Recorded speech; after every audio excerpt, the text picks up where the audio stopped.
This is the TV Live podcast with Rob Francis.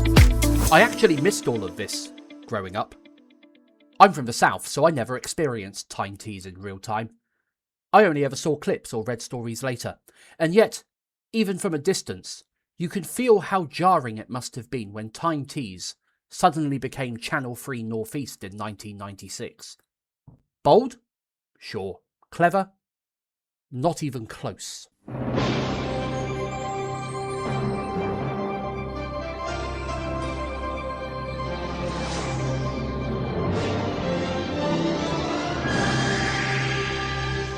Tyne Tees wasn't just a name.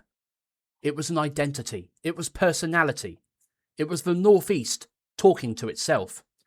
And suddenly, the region was being asked to accept a cold corporate number as its representative.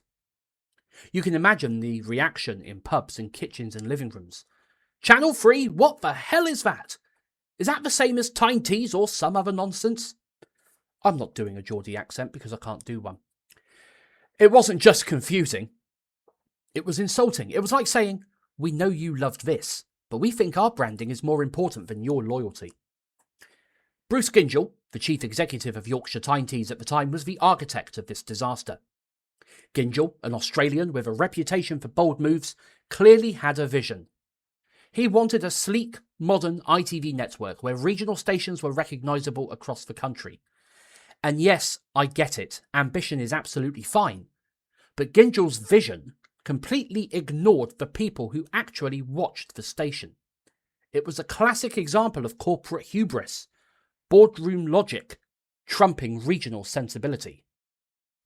Picture a viewer in Newcastle or Sunderland on September the 2nd, 1996.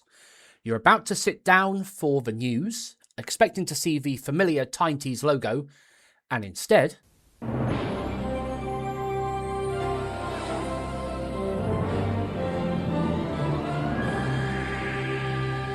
You're watching Tyne Tees Television, broadcasting on Channel 3 in the North East. That was awkward. Sterile. Nothing about it felt like home. You can practically hear the discomfort in the announcement you've just heard, which was the first announcement under the new branding. If the people delivering your content can't say the name confidently, then the audience certainly won't embrace it. Even from here in the south of England, looking back, it's easy to see how wrong it was. Channel 3 North East looked sleek, yes, but it was soulless. There was no warmth, there was no cheek, no independence. Matthew Harris, in his brilliant series ITV in the Face, which you can watch on YouTube, called Tyne Tees the bitch network. And he was right. Tyne Tees had attitude and personality. Channel 3 North East had none. It wasn't just a rebrand, it was neutering. Mike Neville returned during this period to anchor the news programme, which had been rebranded as North East Tonight, trying to inject some familiar gravitas into a completely alien identity. But even he couldn't save it. The station tried to be modern and local at the same time, and failed on both counts. It looked like a corporate logo plastered over a legacy, and viewers noticed.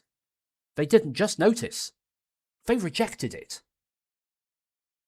By mid-1997, Granada acquired Yorkshire Tyne Tees and finally did what should have been done from the start.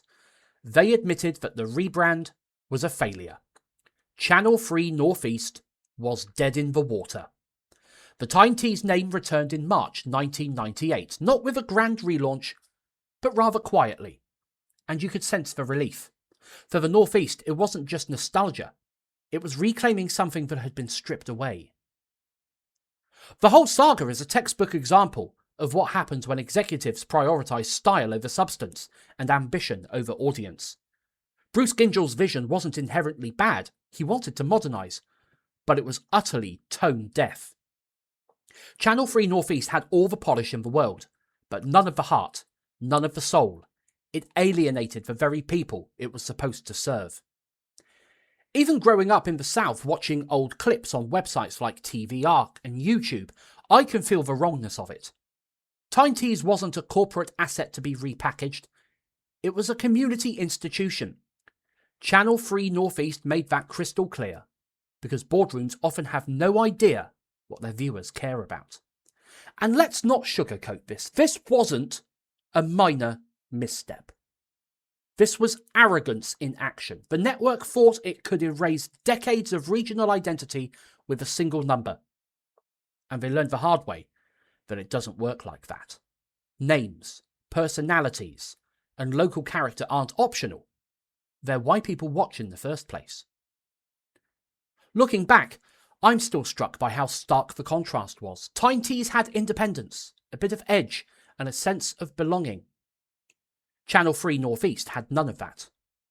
I refer back to Matthew Harris's comments about Tyne Tees being the bitch network, and that description makes it even clearer. Tyne Tees could be cheeky, irreverent, and daring. Channel 3 North East, well, it was safe, dull, and forgettable. Ultimately, Channel 3 North East didn't just fail. It was a cautionary tale. Corporate vision without respect for audience identity is a recipe for disaster. Tyne Tees returned, and it wasn't just a win for nostalgia. It was a win for common sense. For the North East, it was a reminder that some things can't be engineered, polished, or rebranded away, because identity mattered, connection mattered, personality mattered. Until 2002, when all the regional identities were banished to the darkest corners of hell. And even from the south, years later, that lesson is clear. Channel 3 North East didn't just misfire, it insulted the people it served. Tyne Tees wasn't perfect, but it belonged.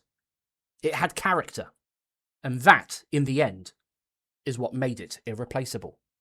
This has been the TV Live podcast with Rob Francis, a Red Telephone Box production.